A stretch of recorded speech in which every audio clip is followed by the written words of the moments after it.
This is a topic that I struggle with as a photographer and a creative. So today we're going to be talking about imposter syndrome as a creative or a content creator.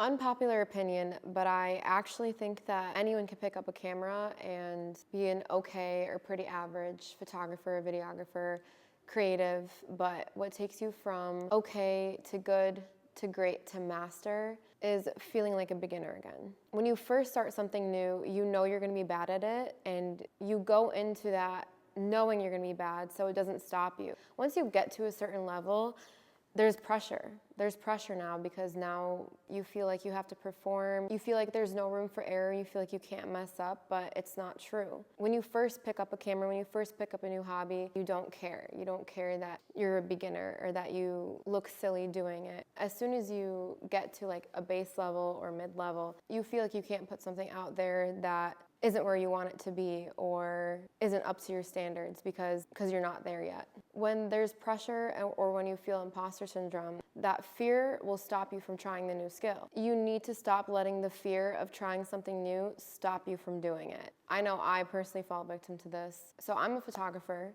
I've been a professional photographer for 3 years now. I shoot a lot within athleisure and fitness. I've worked with brands like Navigation. I work a lot with Gymshark athletes.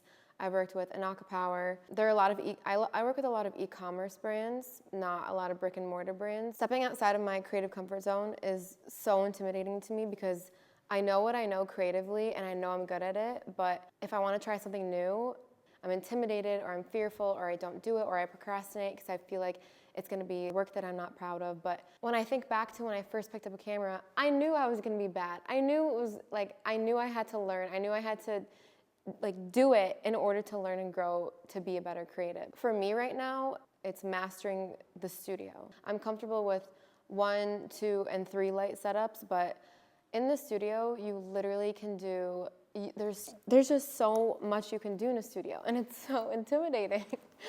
But that's literally exactly why I've been shooting in the studio as much as I can to be comfortable with being uncomfortable in the studio. It's exposure therapy. It's exposure therapy. That's how you overcome imposter syndrome. As a creative or a content creator, because you are creative if you create content, it's so easy to let thoughts like, I'm not there yet, or I'm not good enough, or I'll do it when I'm good enough, stop you from doing what you want to do.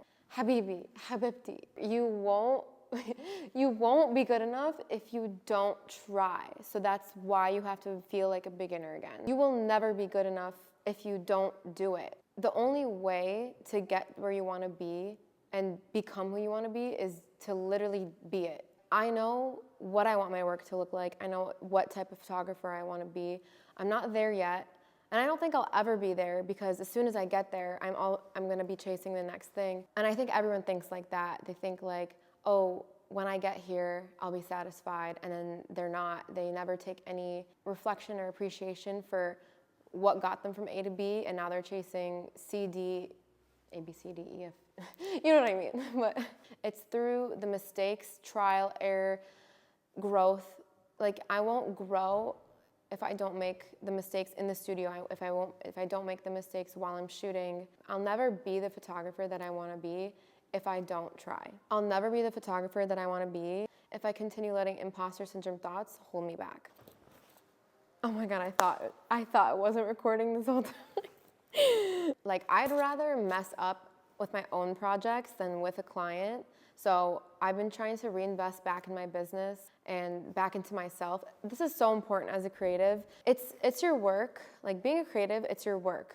It's easy to view as work, and like having just a transactional client creative relationship, but you need to continue investing in yourself as a creative too, because if you start to just see it as work, you're not going to be creative anymore. You're going to struggle being creative, and you're going to start losing passion for the craft that you love. That's where I was at. I was kind of like in a creative rut, just working but not doing my own projects with my own.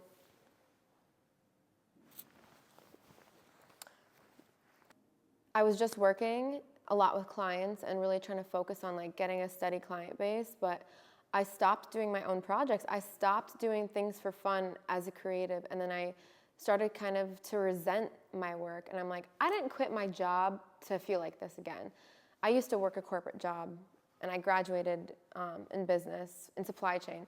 That's a different story. I'll probably make a video about that too later on. I've been doing my own projects, and yes, while it's stressful to plan everything, like literally, I'm wearing so many hats, finding talent, collabing with makeup artists, hairstylists, getting the outfits, studio booking, like there's just so much behind the scenes when it comes to doing your own projects. And yes, while it's stressful, I've seen the benefit tenfold already, because I'd rather mess up and learn and grow and feel like a beginner again doing my own things than with higher stakes working with a client. I used to be really comfortable just doing the same 3-light setup in a studio because that's just like what I'm used to, but I'm really, really trying to learn different lighting techniques and just using different lights and different setups. So that's been really fun. It's been really fun to just have fun in the studio and just have fun being creative again, because honestly,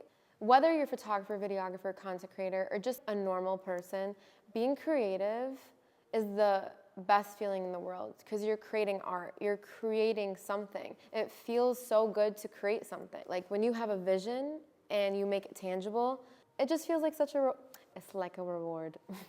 You feel so proud of yourself. Like when you have a thought or a vision of something and you make it tangible, you feel so accomplished. I guess what I'm trying to say, and this is honestly advice to me because I struggle with it, it's not about getting it perfect right away. It's about not. This advice can be applied to just general life too. Every mistake you make is a stepping stone to who you want to become in the future. Okay, I had to take a break because people came in. This is the lobby to my apartment and some people came in. So if this part doesn't make sense, it's because my train of thought was interrupted. But I think what I was trying to say is every mistake that I've made in the past, and I'm going to apply it now to my career as a photographer, has helped shape me into the person or the creative and the photographer that I am, that I'm becoming, and that I will become. So this is your sign to push out those fears of not being good enough and just keep going. Cheers to feeling like a beginner again.